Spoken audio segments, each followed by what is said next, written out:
Assalamualaikum warahmatullahi ta'ala wabarakatuh. Alhamdulillahi rabbil alamin. Wassalatu wassalamu ala rasulina Muhammadin wa ala alihi wa sahbihi ajma'in. Rabbi syrah li sadri wa yassir li amri wahlul 'uqdatam min lisani yafqahu qawli. Alhamdulillah tuan-tuan, kita berada dalam pengajian asas usulul fiqh dalam adillatus syar'iyyah, iaitu dalam al-adillatus syar'iyyah, dalam membincangkan dalil-dalil hukum ataupun al-masadir asy-syar'iyyah, sumber-sumber hukum. Mengikut 4 mazhab, kita lihat pegangan yang pertama adalah Quran. Kita dah hurai panjang lebar mengenai Quran sebelum ini, cuma kita lihat sedikit ulangan yang lalu mengenai keistimewaan Quran. Yang pertama dulu kita bincang, Quran ini adalah kalamullah, bukan kalam manusia, bukan perkataan manusia. Yang kedua, Quran ini turun dengan lafaz bahasa Arab. Dia bukan bahasa selain daripada Arab, bahasa Ajam. Okey, kita dah bincang semua tu sebagai ringkasan je. Yang ketiga, Quran ini lafaznya, maknanya semua daripada Allah. Kalau lafaz bukan daripada Allah, hanya makna daripada Allah, itu adalah hadis Nabi. Makna daripada Allah, lafaz daripada Nabi, itu hadis. Hadis apa? Dipanggil hadis qudsi. Ada makna daripada Allah, lafaz pun lafaz daripada Nabi, itu dipanggil hadis juga. Apa perbezaan hadis dua ni? Makna daripada Allah, lafaz daripada Nabi. Kita dah bincang dulu, Nabi akan sebut nisbah perkataan dia kepada Allah. Qala Allah Ta'ala fima yarwihi an rabbih. Kita dah bincang sebelum ni sirah-sirah format bagaimana hadis qudsi. Kesimpulannya, Al-Quran, makna dan juga lafaz semua daripada Allah Subhanahu wa Ta'ala. Yang keempatnya, Quran ini adalah mutawatir, tuan-tuan. Dia mutawatir ni lawan kepada ahad. Mutawatir makna satu generasi demi satu generasi dalam satu jumlah yang begitu ramai, yang mustahil lah dalam jumlah sebegitu orang mampu untuk bersatu dalam pendustaan kepada manusia atau pendustaan kepada Allah Subhanahu wa Ta'ala. Yang kelima adalah Quran ini adalah muta'abbad bitilawatih. Apa itu muta'abbad bitilawati? Jadi ibadat. Kita baca alif lam ra, 3 huruf. Sebenarnya bukan 3 huruf, 30 pahala kita dapat. Macam 30 huruf. Satu alif itu 10, lam itu 10, ra itu 10. 10 pahala. Jadi setiap ayat Quran ini dianggap ibadat, bacaan dia. Tak kiralah baca faham ke tak faham. Ada baca saja tak faham langsung. Langsung tak faham bahasa Arab. Zalikal kitabu la raiba fih. Zalika pun tak tahu bahasa Arab. Tak apa, pahala di sisi Allah. Dan tuan-tuan harus ingat, ini semuanya khusus kepada Quran. Muta'abbad bitilawatih, dianggap ibadat hanya pada bacaan Quran. Pada selain daripada Quran, sabdaan Nabi, hadis Nabi, hadis qudsi dan sebagainya, tidak dapat pahala seperti bacaan Quran. Dia setakat pahala hadis lah, hadis Nabi. Kita belajar hadis, dapat pahala belajar. Kita mengajar hadis, dapat pahala mengajar hadis. Tapi dalam Quran, kita baca satu bacaan, sebenarnya satu bacaan ini, satu huruf itu akan dianggap sebagai ibadat. Hadis tak sampai tahap begitu. Okey. Yang keenam, yang terakhir, keistimewaan Quran ini adalah mu'jaz bilafzihi. Dia ini ada mu'jizat, kita panggil i'jaz, dari segi lafaz dan juga maknanya. Apa maksud i'jaz dari segi lafaz makna? Tak ada mana-mana manusia mampu, tak kira dia sastrawan ulung pada zaman yang bersama dengan Nabi ataupun zaman selepas pada zaman Nabi, tidak kira sastrawan terbaik dunia, sastrawan yang terulung di dunia, tidak mampu untuk mendatangkan seumpama Al-Quran. Okey, bukan setakat sastrawan saja, grup sastrawan yang terbaik, kumpulan tak mampu juga datang seperti Quran sebab dia ada i'jaz. Sebab tu dalam Quran juga ada i'jazul ilmi. Ada benda-benda ilmu, knowledge yang tak pun terfikir di akal fikiran kita, melainkan selepas kajian sains, kajian perubatan, barulah oh benar apa yang Quran kata. Allah Subhanahu wa taala berfirman, قل إن اجتمعت الإنس والجن على أن يأتوا بمثل هذا القرآن لا يأتون بمثله ولو كان بعضهم لبعض ظهيرا. Katakan wahai Muhammad, sekiranya manusia, jin berkumpul untuk datangkan seumpama Al-Quran ini, pasti mereka tidak akan mampu datangkan seumpama Al-Quran. Walau kana ba'dhuhum li ba'dhin zahira, walaupun sebahagian mereka membantu kepada sebahagian yang lain untuk datangkan ayat seperti Quran, mereka tidak akan mampu. Okey.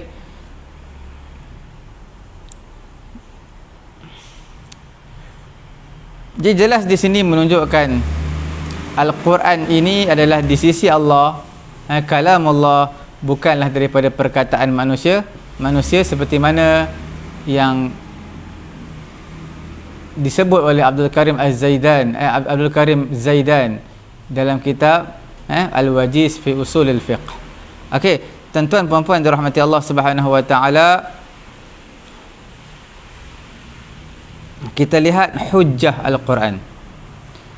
Tuan-tuan, puan-puan yang dirahmati Allah, kita dah tahu Al-Quranul Karim adalah al-masdarul asasi, masdar yang utama ataupun al-masdarul awal, masdar yang pertama dalam pensyariatan.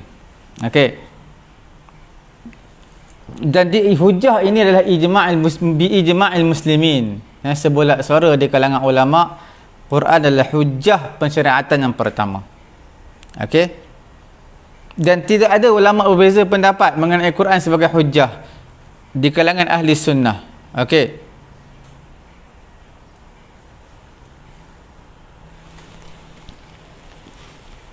Begitulah juga dengan Syiah dan juga Khawarij dan selain daripada mereka. Okey. Bahkan aslul usul, asal kepada asal, sumber yang utama adalah Al-Quranul Karim. Dalil-dalil semuanya akan kembali kepada Quran, akan bergantung kepada Quran. Datanglah dalil macam mana pun, qiyas, istihsan, istishab dan sebagainya, semua akan bergantung kepada Al-Quranul Karim. Okey. Begitu juga tuan-tuan kalau kita lihat sunnah, hadis, ijma', qiyas, selain daripadanya, daripada dalil-dalil yang sabit selepas Quran menerangkan tentang hujjahnya. Quran terangkan satu hujjah, maka hadis, qiyas, mereka mensabitkan apa yang Quran kata. Sebab itu ulama-ulama usul, mereka tidaklah begitu penting untuk mendatangkan dalil-dalil yang menyatakan Quran ini adalah sumber utama, sumber pertama. Sumber utama dan pertama. Sebab apa? Sebab semua ulama memang mereka sepakat Quran ini memang sumber utama. Okey. Sebab tu ulama usul tak bincang panjang mengenai dengan Quran. Cuma yang perlu kita tahu, bila mana dia beriman kepada Allah, okey, beriman kepada hari akhirat, beriman kepada Rasul dan sebagainya, maka dia akan terima. Dia akan terima apa? Quran sebagai sumber rujukan yang pertama dalam pensyariatan Islam. Okey. Tuan-tuan, bila sebut Quran sebagai satu hujjah, kalamullah, adalah sebagai hujjah, dia sudah pasti berkisarkan di atas dua titik yang penting. Yang pertama adalah tawaturihi, iaitu sabit Quran ini sebagai mutawatir. Ini tidak syak lagi pada mana-mana orang Islam Quran ini adalah mutawatir. Mutawatir apa yang kita sebutkan sebelum ni, tuan-tuan kena ingat balik. Makna selepas satu grup, satu generasi demi satu generasi, dalam jumlah yang ramai, mereka tahu kebenaran Al-Quran dan mereka tidak mampu dalam jumlah yang begitu ramai untuk mendustakan Al-Quran Al-Karim. Yang keduanya, nisbah Al-Quran ini kepada Allah. Sebahagian di kalangan ulama usul mereka kata ad-dalil ala annahu min indillah i'jazah, iaitu dalil bahawasanya Al-Quran ini di sisi Allah, kemu'jizatan Al-Quran itu sendiri. Okey, ulama-ulama mensabitkan wujuhul i'jaz, wujuhu i'jaz Al-Quran. Ulama mensabitkan ada beberapa wajah kemu'jizatan Al-Quran dalam karangan ulama-ulama yang begitu banyak. Tuan-tuan boleh lihatlah di kalangan ulama-ulama mutaqaddimin. Contohnya ada Al-Khattabi, Al-Jurjani, Al-Baqilani. Tuan-tuan boleh lihat i'jazul Quran dalam kitab-kitab mereka. Di kalangan ulama mutaakhirin seperti Abdullah Daras, Abdullah Daras, dalam kitabnya apa, An-Naba'ul Azim, An-Naba'ul Azim. Tuan-tuan boleh lihat di dalamnya pelbagai jenis i'jazul Quran. Tuan-tuan yang dirahmati Allah Subhanahu wa taala, Quran ini bila sebut tentang mu'jiz, i'jaz, mu'jizat, dari segi lafaz dan juga makna Quran yang melemahkan manusia untuk mendatangkan seumpama Al-Quran. Tuan-tuan lihat yang pertama adalah dari segi i'jaz lafzi. Kalau kita lihat i'jazul lafzi, telah berjalan sunnatullah, seperti mana hikmah Allah Subhanahu wa taala menjadikan Al-Quran sebagai mukjizat setiap nabi, dan menjadikan Al-Quran ini yang tertinggi lah, yang tertinggi, mengangkat satu kaum dengan sebab Al-Quran. Orang-orang Arab terkenal dengan ahlul fasahah wal balaghah wal bayan. Dari segi kesusasteraan Arab, tak dapat ditandingi lah. Orang Arab ni memang hebat dari segi sastera, dan mereka akan bangga dengan kesusasteraan yang ada dalam diri mereka. Dan mukjizat Nabi SAW adalah Quran, sebab dia penuh dengan sastera, lebih hebat daripada sastera lagi. Maka Al-Quran datang mencabar orang Arab, supaya mereka bawa datang seumpama Al-Quran dari segi fasahah, kefasihannya, segi baligh, balaghah, dan juga dari segi bayan. Dan cabaran yang Allah Ta'ala lemparkan kepada orang-orang Arab, sastrawan-sastrawan Arab, Allah Ta'ala tak datangkan sekaligus, tetapi berperingkat-peringkat. Allah Ta'ala cabar orang Arab, bahkan bukan orang Arab saja, semua satu dunia. Setiap generasi datangkan seumpama Quran. Allah Ta'ala bagi tahu dalam surah Tur ayat ke-33, am yaquluna taqawwalahu bal la yu'minun falyatu bihadithin mithlihi in kanu sadiqin.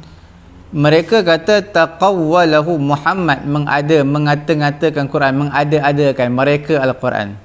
Bal la yu'minu, mereka tak beriman. Quran jawab, falyatu bihadithin mithlih, datangkan hadis seumpamanya, datangkan perkataan seumpama Quran, sekiranya mereka orang-orang yang benar. Okey. Yang keduanya, apabila mereka lemah, tidak mampu mendatangkan seumpama Quran, Allah Ta'ala datangkan tahaddi, cabaran yang sedikit ringan berbanding yang pertama. Allah Ta'ala cabar mereka, datangkan 10 surah. 10 surah.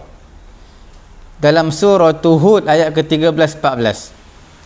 Am yaquluna iftarah qul fa'tu bi'ashri suwarin mithlihi muftarayatin wad'u man istata'tum min dunillahi in kuntum sadiqin. Fa in lam yastajibu lakum fa'lamu annama unzila bi'ilmillahi wa an la ilaha illahu fahal antum muslimun. Dalam ayat Allah Subhanahu wa taala, Allah Taala memberitahu qul fa'tu bi'ashri suwarin mislih, datangkan 10 surah seumpama Quran. Datang peringkat yang ketiga bila mana mereka tak mampu datangkan 10 surah daripada Al-Quran. Okey, tak apa, Allah Taala ringankan lagi. Inilah ghayatat takhfif, yang paling ringan. Allah Ta'ala cabar mereka, datangkan 1 surah sahaja seumpama Al-Quran, dan 1 surah itu walaupun sependek-pendek surah. Allah Subhanahu wa taala menyatakan dalam surah Yunus ayat 38, am yaquluna iftarahu qul fa'tu bi suratin mithlih wad'u man istata'tum min dunillahi in kuntum sadiqin. Qul fa'tu bi suratin mithlih, kamu datangkanlah 1 surah seumpama Al-Quran. Bukan 10 lagi, 1 surah aja. Mereka juga tidak mampu untuk mendatangkan 1 surah seumpama Quran. Wad'u man istata'tum, kamu serulah orang yang kamu mampu, kamu rasa mampu selain daripada Allah. Kamu sembahlah, kamu panggillah orang yang kamu rasa mampu selain daripada Allah, sekiranya kamu adalah orang-orang yang benar. Mereka juga tak mampu nak menciptakan 1 surah sependek-pendek surah seperti Al-Quranul Karim, dan tak mampu tersebut bukan pada zaman Nabi sahaja, sampai ke hari kiamat tidak ada mana-mana manusia mampu untuk mendatangkan 1 surah seumpama Al-Quran. Itu i'jaz lafzi. Okey, sekarang kita berpindah kepada i'jaz ma'nawi. Okey, tuan-tuan, kita lihat di papan putih. Okey, kita lihat. Nak bagi tahu tuan-tuan al-i'jazul Quran. Okey, i'jazul Quran.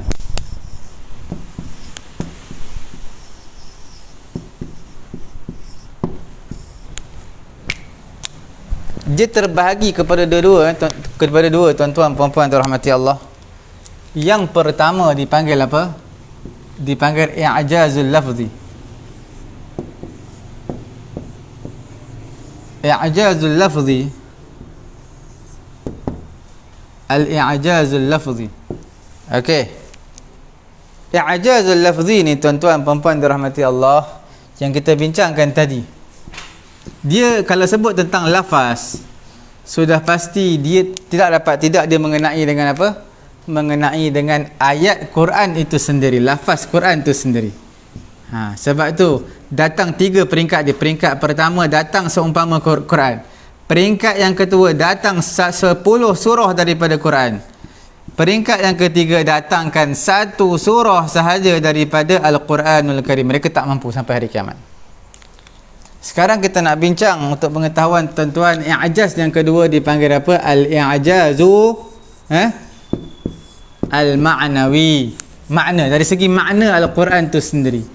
Tuan-tuan, di sana ada apa? Dipanggil al-akhbar.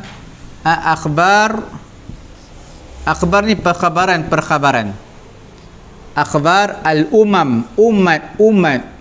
Okey, al-umami as-sabiqati, yang telah terdahulu.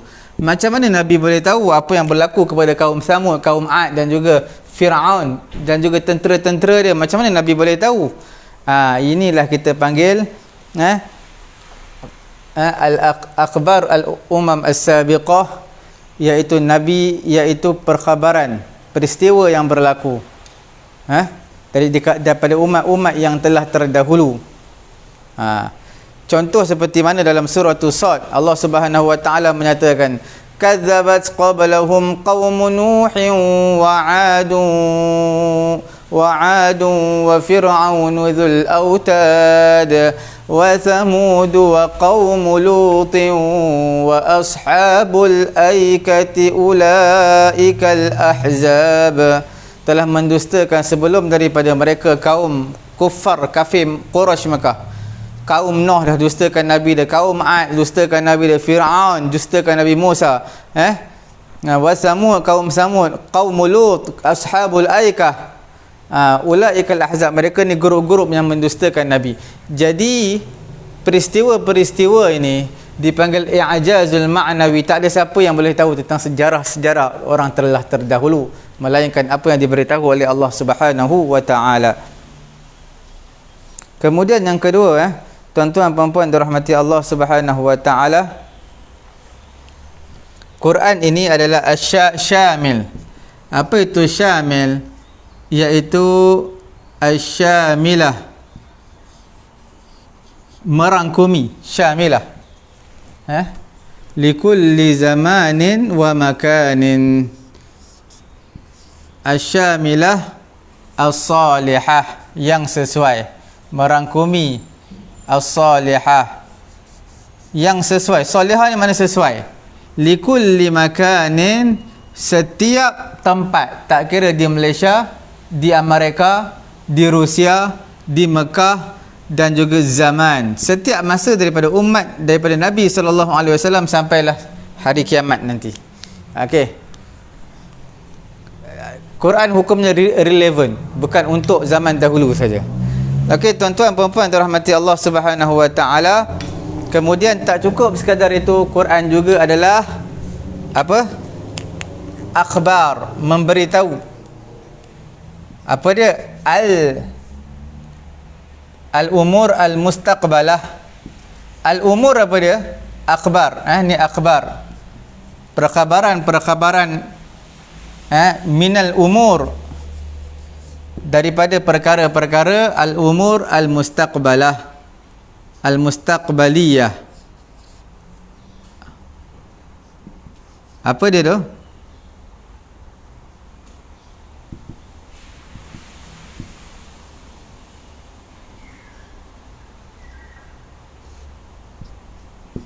Okey, al-mustaqbaliyah. Perkara yang akan datang. Contoh dalam surah Rum, Allah Ta'ala bagi tahu dalam ayat pertama sampai ketiga, Alif Lam Mim, ghulibatir Rum, akan dikalahkan Rum. Rum tak kalah lagi, tapi Quran dah bagi tahu dah. Fi adnal ardi wa hum min ba'di ghalabihim sayaghlibun. Fi bid'i sinina lillahi al-amru min qablu wa min ba'd wa yawma wa min qablu wa min ba'du wa yawma idhin yafrahul mu'minun. Dalam suratul An-Nasr, idza jaa nasrullahi wal fath, idza jaa nasrullahi wal fath, idza jaa nasrullahi wal fath, telah datanglah pertolongan Allah dan juga pembukaan kota Mekah. Idza jaa tu fi'il madhi, past tense, telah berlaku, tak berlaku lagi pembukaan kota Mekah. Tapi Quran dah letakkan past tense, makna tahqiq, tahqiqul wuqu', pasti berlaku. Okey. Kemudian perkara yang keempat dipanggil sebagai al-isyarah li ba'd al-haqa'iq al-kauniyah. Tuan-tuan lihatlah tentang kehalusan-kehalusan yang ada di alam ini telah mensabitkan oleh al-ilmul hadis. Ilmu moden ni telah mensabitkan apa yang disebut oleh Al-Quranul Karim. Mungkin sebelum ni kita tak tahu, tapi sekarang dah tahu. Contoh, bala qadirina ala an nusawwiya banana. Allah Ta'ala kata apa tu?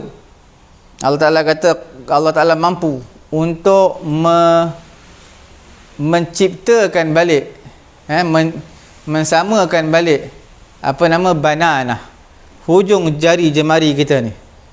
Sebab itu kalau kita lihat dalam surah Al-Qiyamah ni tentang hari kiamat kan, la uqsimu biyaumil qiyamah wa la uqsimu bin nafsil lawwamah ayahsabul insanu allan najma'a 'idhamah. Adakah ayahsabul insan, manusia menyangka, allan najma'a 'idhamah, kami tak mampu. Adakah manusia menyangka Allah Ta'ala tak mampu untuk membangkitkan tulang belulang balik, kumpulkan balik tulang belulang? Ayahsabul insanu allan najma'a 'idhamah bala qadirina ala an nusawwiya bananah. Bukan tulang belulang aja, hujung jari ni pun Allah Ta'ala bangkitkan sama seperti mana di kehidupan dunia, sama di kehidupan akhirat.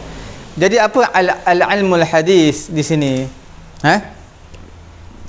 Tuan-tuan nak bagi tahu di sini antara keindahan Al-Quran ini, antara kehalusan ilmunya, jisim manusia ni bukan kata dibangkitkan semula sama seperti kehidupan dunia di akhirat nanti, sehingga kan Allah Ta'ala kata banan, hujung jari jemari pun akan sama juga seperti mana kamu hidup di kehidupan dunia, kerana mengikut ilmu yang manusia ada di kehidupan dunia, hujung jari tak akan sama.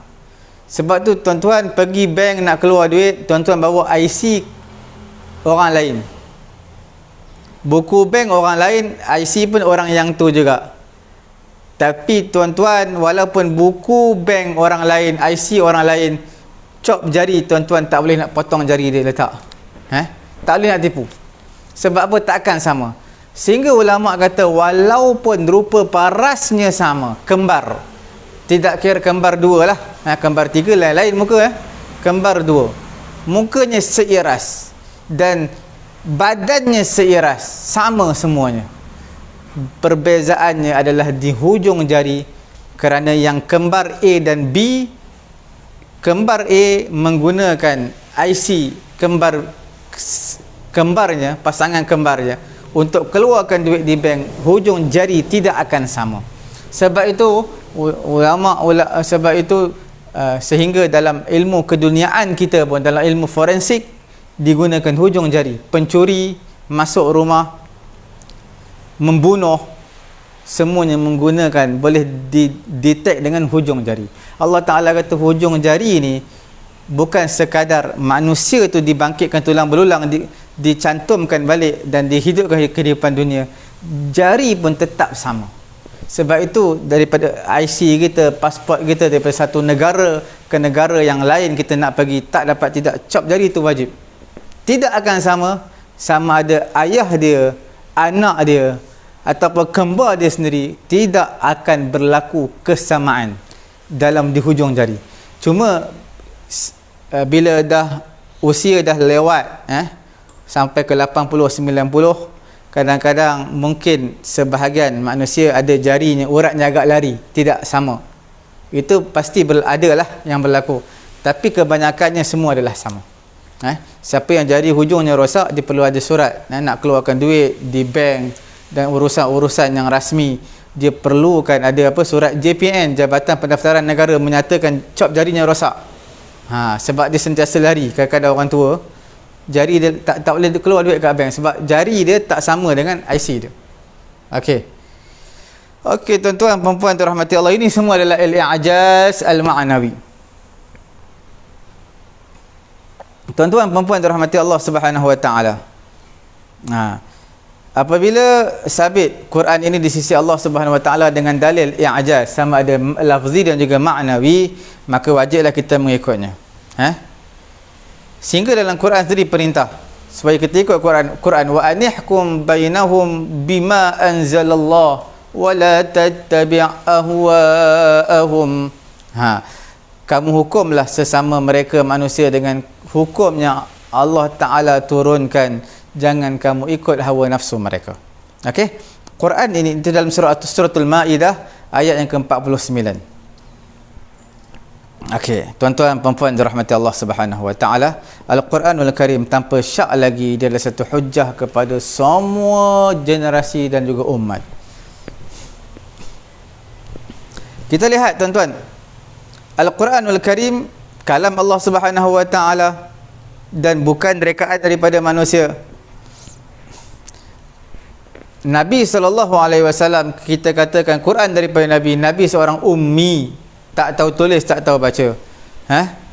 Dan diturunkan risalah ini, Al-Quran ini kepada umat yang ummi, iaitu bangsa Arab Quraisy. Mereka juga kebanyakannya adalah ummi. Seperti mana Allah Subhanahu wa taala terangkan firman Allah Subhanahu wa taala dalam suratul Jumu'ah ayat yang kedua. Huwallazi ba'atha fil ummiyina rasulan minhum yatlu alaihim ayatihi wa yuzakkihim wa yu'allimuhumul kitaba wal hikmah wa in kanu min qablu lafi dhalalin mubin. Okey,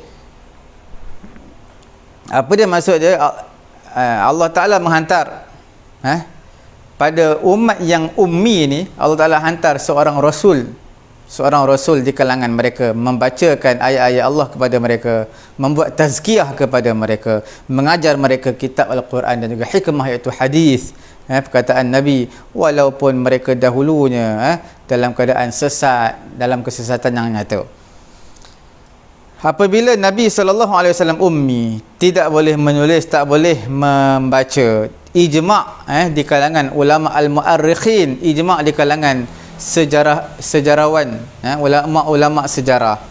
Okey, bagaimanakah dia boleh datang pula dengan seumpama Quran yang hebat dari segi balaghah, sastranya, dari segi bayan, dari segi fasahah? Bagaimana seorang ummi boleh bawa datang seperti itu? Ini adalah antara perkara yang ajaib, yang mana dinisbahkan kepada seseorang yang ummi bawa datang seumpama Quran yang penuh dengan Quran yang syarat dengan mukjizat. Okey, dia bukan kata tidak ada knowledge Nabi, baca pun tak ada, tak tahu, tulis pun tak tahu. Knowledge ini tuan-tuan berdasarkan penulisan dan juga pembacaan. Tak ada penulisan, tak ada pembacaan, tak ada knowledge. Jadi jangan sebut tentang knowledge, ilmu, pelbagai jenis ilmu, cabangan ilmu.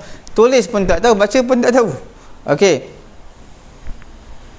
sebab itu tidak diketahui juga Nabi pernah bertalaqi, ambil ilmu daripada seseorang, tadah kitab dengan orang supaya belajar macam mana cara-cara ulama, cara-cara untuk mengarang kitab. Okey, ada yang kata sepanjang 40 tahun sebelum kebangkitan Nabi menjadi Rasul, 40 tahun tu Nabi diangkat menjadi Rasul 40 tahun. Sebelum 40 tahun Nabi pergi macam-macam tempat belajar supaya dapat buat Quran. Jadi itu perkara yang pelik lah, perkara yang sangat pelik. Tuan-tuan perempuan yang dirahmati Allah Subhanahu wa taala, kita lihat, okey, ummi ini dinisbahkan kepada siapa? Dinisbahkan kepada al-ummiyah. Ummiyah ini digunakan kepada orang yang tak boleh tulis, tak boleh baca. Dia dinisbahkan kepada mak. Sebab apa? Masih berbaki lagi sifat imsahu. Masih berbaki lagi sifat yang ada waktu dia lahir, keluar daripada perut ibu dia. Waktu dia lahir, menulis pun tak tahu, membaca pun tak tahu. Sebab tu dia dinisbahkan, orang yang tak tahu tulis, tak tahu baca, dinisbahkan sebagai ummi. Sebab apa ummi? Semenjak dia keluar daripada perut ibu, berterusan macam tu lah. Sebab benda tulis, membaca perlu adalah ilmu al-muktasabah. Perlu diusahakan, tak boleh datang sendiri macam tu. Okey? Tuan-tuan boleh lihatlah dalam Al-Mawsu'ah Al-Fiqhiyah Al-Kuwaitiyah, okey, yang mana ulama sendiri telah berbeza pendapat pada ummiyatul rasul, iaitu nabi seorang ummi ni ke atas beberapa pendapat. Ada pendapat yang pertama, Nabi SAW tak pandai tidak pandai menulis sahaja. Tidak pandai, lam yaktub qatta, tidak pandai menulis sama sekali. Begitu jugalah dengan walam yaqra' min kitabin, Nabi tak pandai menulis dan Nabi tak pernah membaca mana-mana kitab. Itu pendapat pertama. Okey. Pendapat yang kedua, Nabi SAW lam yamut, Nabi tidak mati, tidak diwafatkan sehinggalah Nabi boleh untuk membaca dan juga boleh untuk menulis. Pendapat yang ketiga, Nabi SAW yaktub biyadihi ba'dal bi'asah, Nabi tulis dengan tangan dia selepas bi'asah, kebangkitan menjadi Nabi. Kebanyakan di kalangan ulama mereka berpegang pada pendapat yang pertama. Tuan-tuan boleh lihat perkara yang saya bincangkan ini dalam Itqanul Burhan fi Ulumil Quran. Itqanul Burhan fi Ulumil Quran. Tuan-tuan boleh lihat dibincangkan, ada 3 pendapat di sana. Pendapat yang paling masyhur adalah pendapat yang pertama, Nabi tak pernah membaca daripada mana-mana kitab dan Nabi juga tidak pernah menulis. Nabi tak pernah menulis. Dan tuan-tuan puan-puan dirahmati Allah, dalam Al-Mawsu'ah Al-Fiqhiyah Al-Kuwaitiyah, yang saya bagi tahu tadi, sebab apa dinisbahkan orang yang tak tahu baca, tak tahu menulis, dinisbahkan dengan ummi, dinisbahkan dengan mak, kerana waktu dia lahir memang tak tahu baca. Itulah sifat yang berterusan dengan dia. Cuma memanglah sebagai orientalis mereka akan fikir, kalau Nabi tak tahu baca, tak tahu menulis, mana mungkin Nabi boleh menjadi seorang peniaga yang berjaya. Daripada Mekah Nabi pergi berhijrah ke Syam, tak tahu baca, tak tahu menulis, maka orang boleh tipu dia. Kalau kita lihat orang Cina, mereka ada sebahagian tak pandai pun, belajar sekolah rendah je, tapi kiraan mereka pandai matematik, kerana orang tak boleh tipu mereka. Dalam perniagaan tak boleh tipu. Sebab apa? Mereka pandai dalam matematik, kira-kira pandai, untung rugi mereka faham, pandai. Jadi kalau kata Nabi tak pandai, bukan kata tulis baca. Kalau tulis baca pun tak tahu, berkira lagi tak tahu. Tapi macam mana Nabi boleh berjaya berniaga ke Syam? Itu menjadi persoalan juga. Tapi tuan-tuan harus diingat yang bersama dengan Nabi, Khadijah hantar seorang wakil, Sarah apa nama dia, okey, seorang, saya lupa nama dia, yang kerja dia pantau je Nabi, tengok macam mana perangai Nabi ketika berniaga. Okey. Jadi tuan-tuan puan-puan dirahmati Allah Subhanahu wa taala, kesimpulan dia apa? Nabi memang seorang ummi. Macam mana dia boleh berjaya? Wallahu Subhanahu wa taala alam.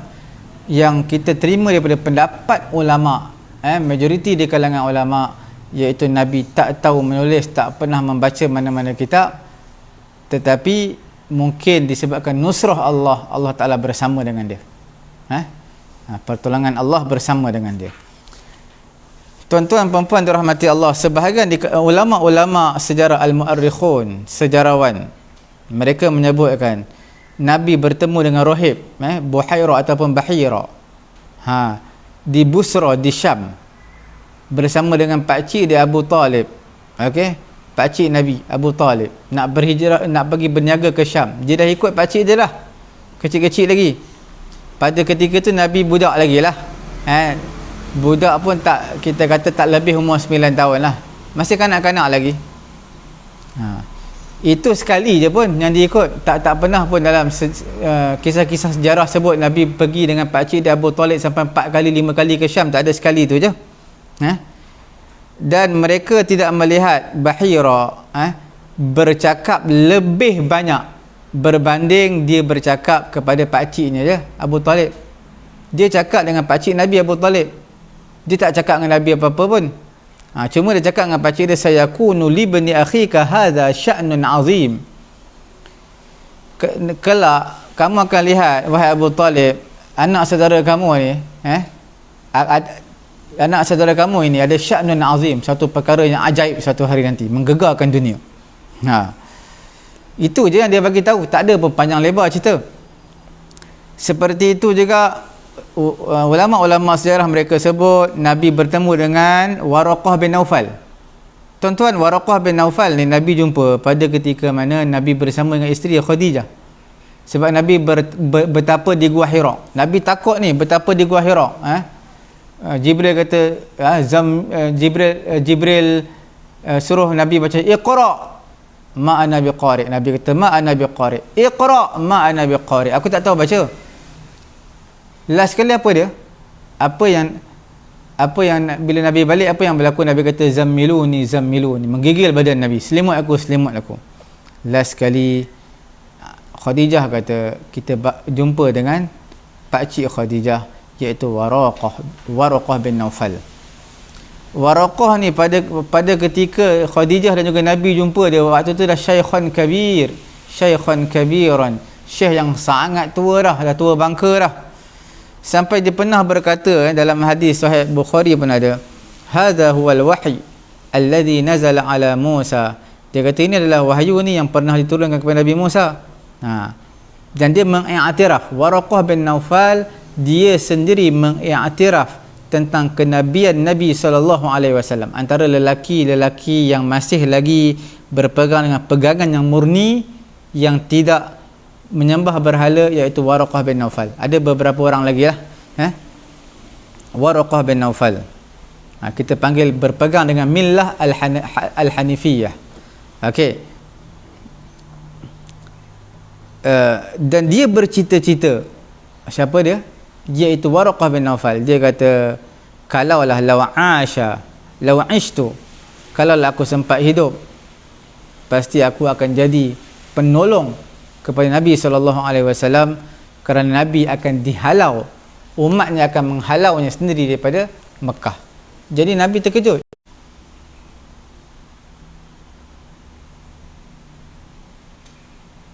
Boleh? Okey. Kita nak bagi tahu apa? Nak bagi tahu kalaulah dia belajar dengan Waraqah bin Naufal sekali tu dia jumpa. Kalau kata dengan Bahira, pendeta Yahudi, sekali tu je nak waktu pergi ke Syam tu. Jadi maknanya Nabi tak jumpa, tak belajar dengan mana-mana orang. Okey.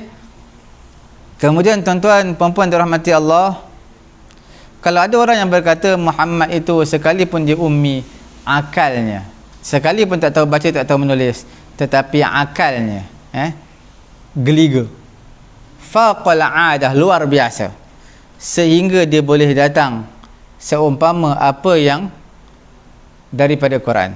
Jadi kita katakan apa? Kullu ma jaa fil Quran mimma yatawassalu ilaihi al-aql al-mujarrad am hunaka ma la dakhla liz-zaka wal fahm wa tajribah fi tahsilih. Kadang-kadang Quran ada benda yang di luar daripada kemampuan akal fikiran manusia. Kita kata kalau Nabi Muhammad itu memang tak ummi, tak tahu baca, tak tahu tulis, tapi bila dia belajar dia jadi cerdik, dan kecerdikan yang dia perolehi luar biasa. Luar biasa pun Quran ini adalah lebih luar biasa kerana di luar daripada kemampuan, kefahaman, batasan akal manusia. Okey. Kalau tuan-tuan fikir, adakah akal manusia boleh tahu apa yang berlaku pada umat yang ribuan tahun sebelum daripada Nabi, ratusan tahun sebelum daripada Nabi? Akal tak boleh nak sampai ke tahap tu. Okey. Jadi ini menunjukkan peristiwa-peristiwa sejarah mensabitkan bebasnya Nabi daripada menciptakan Al-Quran, mereka Al-Quran. Quran bukan daripada Nabi, sebab luar daripada kemampuan manusia, yang mana manusia boleh datang sejarah-sejarah yang telah terdahulu. Tuan-tuan boleh baca dalam kitab Abdul Rahman As-Sabuni dan juga Muhammad Tantawi dalam kitab Al-Madkhal Al-Fiqhi wa Tarikh At-Tashri' Al-Islami, Al-Madkhal Al-Fiqhi wa Tarikh At-Tashri' Al-Islami. Di sana tuan-tuan boleh baca panjang lebar tentang kita panggil nak dicantas perkataan-perkataan yang Nabi pernah berjumpa dengan sekian orang dan sebagainya. Kemudian tuan-tuan dan puan dirahmati Allah Subhanahu wa taala, Quran ini kalaulah selain daripada Allah, Quran ni bukan datang daripada Allah, pasti di sana ada tanaqudat, apa kontradiksi, pertembungan antara satu dengan yang lain dalam ayat Quran. Sebab itu Allah Ta'ala berfirman dalam Quran, afala yatadabbarunal Quran, tidakkah kamu perhati tadabbur Al-Quran ni? Walau kana min 'indi ghairillah, kalaulah Quran datang selain daripada Allah, lawajadu fihi ikhtilafan katsira, pasti manusia akan dapati dalam Quran itu ada ikhtilaf katsir, perbezaan ataupun kontradiksi yang banyak. Sedangkan Quran dari segi kecacatan nazam, susunan ayat, tidak ada kecacatan, bahkan dia dipelihara sampai hari kiamat. Ini menunjukkan Quran adalah daripada Allah Subhanahu wa taala. Kemudian tuan-tuan dan puan dirahmati Allah, kita lihat Al-Quranul Karim adalah asasul ahkam syar'iyyah. Kebanyakan penerangan Quran bagi hukum hakam dengan syaklun ijmaliyun. Syaklun ijmaliyun bermaksud dengan bentuk yang secara kasar. Dia tak secara terperinci, tak secara detail. Okey. Dan dia tak sebut juz'iyat ataupun secara detail, tafsil, terperinci. Melainkan sikitlah beberapa tempat sahaja. Contoh, kita lihat Quran akan perincikan satu persatu hukum hakam ini yang mana sesuai untuk semua zaman, semua zaman, tak kira zaman dahulu, kini dan akan datang. Okey, iaitu seperti mana ayatul miras, ayat mengenai dengan pembahagian harta pusaka. Anak emak dapat berapa, ayah dapat berapa, isteri dapat berapa, suami dapat berapa. Semua dalam awal surah An-Nisa, semua diperincikan pembahagian yang mereka akan perolehi bila berlakunya kematian secara detail, terperinci. Begitu juga sebahagian hukum-hukum hudud. Ada haddul qazaf, haddus sariqah, mencuri. Ada qazaf, menuduh orang berzina. Ada hadduz zina, dikenakan hudud kerana berzina. Jadi semua itu diperincikan hukuman dia, sebahagian hukum-hukum hudud. Dan juga perempuan yang mahram, yang tak boleh dinikahi, yang diharamkan untuk dinikahi. Banyak ayat dia panjang. Di Quran hurai terperinci satu-satu. Hurrimat alaikum ummahatukum wa banatukum wa akhawatukum wa ammatukum wa khalatukum wa banatul akhi wa banatul ukht wa ummahatukum allati arda'nakum wa akhawatukum minar radha'ati wa ummahatu nisaikum wa raba'ibukum allati fi hujurikum min nisaikum allati dakhaltum bihin fa in lam takunu dakhaltum bihin fala junaha 'alaykum وحلائل أبنائكم الذين من أصلابكم وأن تجمعوا بين الأختين إلا ما قد سلف إن الله كان غفورا رحيما. Sambung ayat selepas dia, wal muhsanatu minan nisa'i illa ma malakat aymanukum. Jadi tuan-tuan, ayat-ayat tu dibagi pada tiga. Satu, haram disebabkan apa? Mahram yang disebabkan apa? Nasab. Kemudian disebabkan apa? Disebabkan susuan. Disebabkan irtidha, susuan. Kemudian disebabkan apa? Disebabkan oleh musaharah, perkahwinan. Semua tu ada tuan-tuan, ibu mertua, adik-beradik, isteri, makcik, isteri dan sebagainya, semua diperincikan dalam Quran. Tuan-tuan kena faham. Okey. Kemudian tuan-tuan dan puan dirahmati Allah Subhanahu wa taala, kita lihat lagi Datang kebanyakan Quran di atas jalan ijmal, tidak terperinci. Sebab tu Quran dipanggil sebagai dusturun lana, dipanggil dustur ataupun dastur, dua-dua boleh.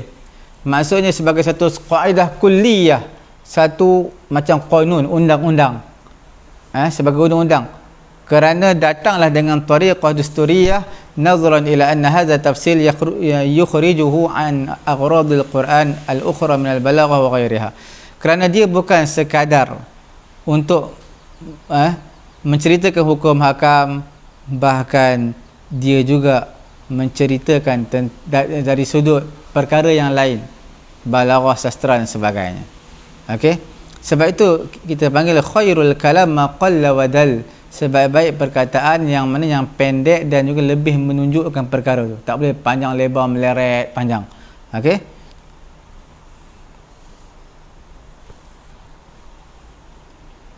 datang Quran ni dengan cara ijmal tidak menafikan secara hakikat ianya daripada Allah. Sebab apa? Allah Ta'ala menyimpan dalam Quran ini ilmu setiap sesuatunya, setiap sesuatu semua ilmunya dalam Quran. Allah Ta'ala menyatakan dalam surah An-Nahl ayat ke-89, wa nazzalna 'alaikal kitaba tibyanan likulli syai'in wa hudan wa rahmah. Kami turunkan kepada kamu kitab, tibyanan, sebagai menerangkan bagi setiap sesuatu, okey, wa hudan, dan juga petunjuk, rahmat, dan juga berita gembira kepada orang-orang Islam. Ayat ini tidak menunjukkan Quran padanya nas ke atas juz'iyat. Dia tak sebutkan Quran ni secara detail semua dalam Quran, tak ada. Al-waqa'i' jami'ah, semua peristiwa semua dalam Quran. Quran tak kata begitu. Sebab itu amrun la yumkin an yakun, perkara tersebut satu perkara yang tak mungkin berlaku. Semua kisah-kisah umat terdahulu semua dalam Quran, mustahil. Semua perkara-perkara hukum hakam secara detail semua dalam Quran, mustahil. Sebab apa? Secara detail tak mungkin. Quran 30 juzuk je tuan-tuan, ada 6,000 ayat, bukan sampai 600,000 ayat, 6,000 ayat je. Okey, di sana tuan-tuan boleh, sesuatu perkara yang kita tak dapati nas dalam Quranul Karim, hanya saja makna yang dikehendaki daripada ayat. Tapi kita boleh lihat makna yang dikehendaki daripada ayat. Nas secara teksnya tak ada, tapi makna dia kita boleh faham. Al-Quranul Karim merangkumi qawanin, qanun, undang-undang secara umum, dan juga qawaid kulliyah, kaedah kulli keseluruhannya, yang mungkin untuk mengaplikasinya ke atas perkara-perkara juzuk, perkara-perkara yang sebahagiannya. Okey, yang boleh dimasukkan di bawahnya. Okey, daripada sini juga kita lihat Quran ni sebagai tibyanan likulli syai', menerangkan bagi setiap sesuatu. Hukum hakamnya sesuai, tak kira masa dan juga tempat. Kerana Quran ni merangkumi usul yang sabit, qawaidah kulliyah. Okey, al-qawaid kulliyah, dengan secara ijmal, tidak serta perinci, secara dasar, secara kasar ni, dan juga dengan usul ini, dan juga dengan kaedah ini, maka kita dapat lihat yaslukul Quran al-Karim majal wasi' lil ijtihad al-fiqhiyah. Bila mana Quran tak sebut secara terperinci, tak sebut, sebenarnya ada hikmah di sana. Tujuan dia supaya dengan tak terperinci inilah, maka ulama-ulama akan berijtihad menggunakan kaedah usul, menggunakan ilmu yang mereka ada dalam merealisasikan ijtihad mereka. Nampak? Okey. Kemudian dari sudut yang kedua, datang Quran di atas ijmal. Ijmal tak terperinci. Bukanlah maknanya Allah Ta'ala meninggalkan Quran ini secara mujmal, biarkan, tak terperinci, manusia fikir sendiri, tidak. Tetapi Allah Ta'ala sempurnakan tak detail tersebut. Quran ni tak detail, Allah Ta'ala sempurnakan dengan hadis, yang mana hadis ni sebagai menerangkan hukum Quran. Sembahyang, Quran kata wa aqimus solah, rukuk sujud tak ada dalam hadis. Okey. Sebab itu satu perkara yang penting untuk kita faham Al-Quran, gambaran umum untuk faham Quran, dan tak mungkin untuk kita faham Quran tanpa kita memahami hadis. Sebab itu tak bolehlah faham Quran, faham tafsir Quran tanpa tidak rujuk langsung kepada hadis. Perkara mustahil. kerana Quran ini asasut tasyri', as-sunnah hadis adalah kunci kepada tasyri'. Okey, pensyariatan. Okey, tuan-tuan puan-puan dirahmati Allah, mengenai dengan adat ayat-ayat bilangan ayat-ayat yang berkaitan hukum hakam dalam Quran ni adalah kita panggil ma'dudah, tak banyaklah, dalam skop yang kecil. Sebahagian di kalangan ulama kata ada 500 ayat je hukum hakam, ada kata 300 ayat je. Jadi sebahagian sebahagian golongan di kalangan ulama menafsirkan ayat-ayat berkaitan hukum hakam dalam kitab-kitab mereka tersendirilah. Mereka letak nama kitab mereka, kitab tafsir mereka, kitab Ayatul Ahkam ataupun Ahkamul Quranil Karim. Okey. Jadi makna ayat hukum hakam tak banyak dalam Quran. Boleh kata 300 atau 500 ayat je. Yang lain semua selain daripada hukum hakam. Kita ada sikit lagi mengenai dengan Al-Quranul Karim. InsyaAllah kita akan sambung esok, tuan-tuan perempuan dirahmati Allah. Kita akan sambung Quran sikit saja lagi. Kemudian terus kita akan berpindah kepada hadis. Lepas mungkin hadisnya agak panjang sedikit. Kemudian insya-Allah selepas daripada hadis kita akan bincang secara detail insya-Allah apakah itu ijma'. Kemudian kita masuk qiyas. Tuan-tuan jangan lupa tekan butang share, sama-sama memanfaatkan, memanjangkan pengajian kita pada pagi yang mulia ini. Okey tuan-tuan, dan juga yang terlepas mengikuti siaran langsung kita pada hari ini dan juga hari-hari yang sebelum ini, boleh layari YouTube kami Pusat Ilmu At-Taqwa, layari page Facebook kami Pusat Tahfiz At-Taqwa. Di sana ada playlist yang admin telah sediakan untuk tuan-tuan. InsyaAllah kita kembali bertemu lagi. Subhanallahumma wa bihamdihi, subhanakallahumma wa bihamdika, asyhadu an la ilaha illa anta astaghfiruka wa atubu ilaik.